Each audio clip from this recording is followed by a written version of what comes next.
सब लोगों को परीक्षा का कॉपी और सवाल मिल गया है ना जी? जी मैडम। हाँ तो ठीक है, सब लोग अपना अपना बनाना, कोई चीटिंग नहीं करेगा। ओके मैडम।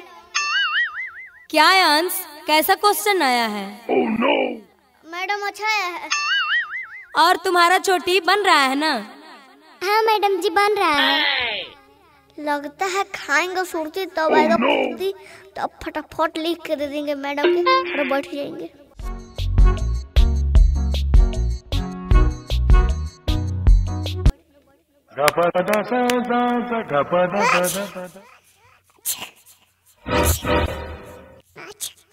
क्या जी, क्या हुआ, तुम लोगों को छींक क्यों आ रहा है?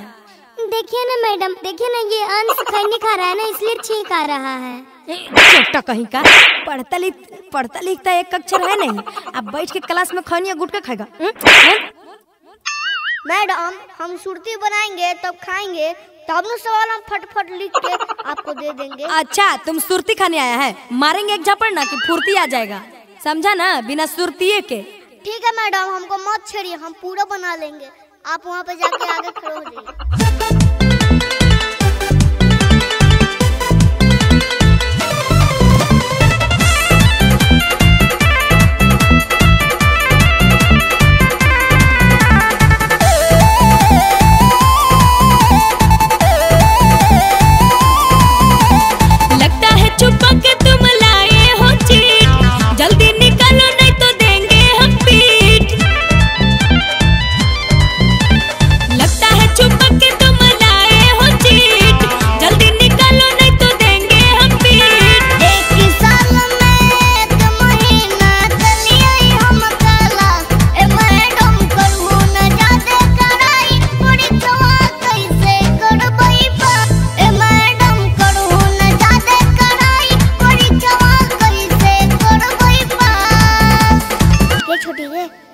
नहीं गे।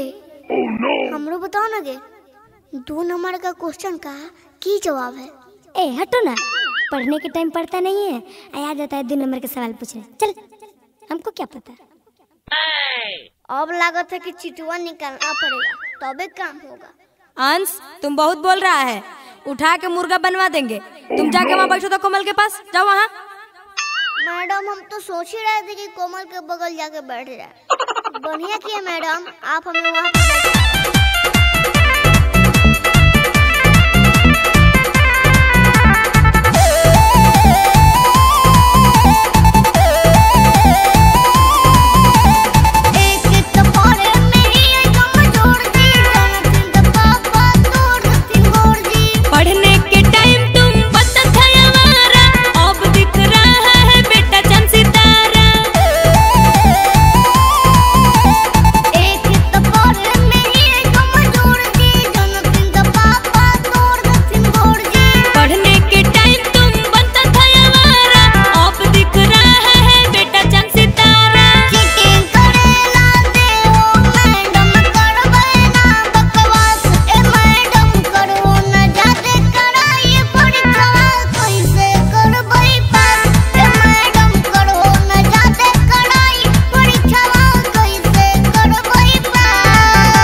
तुम दूसरा नंबर बनाई है।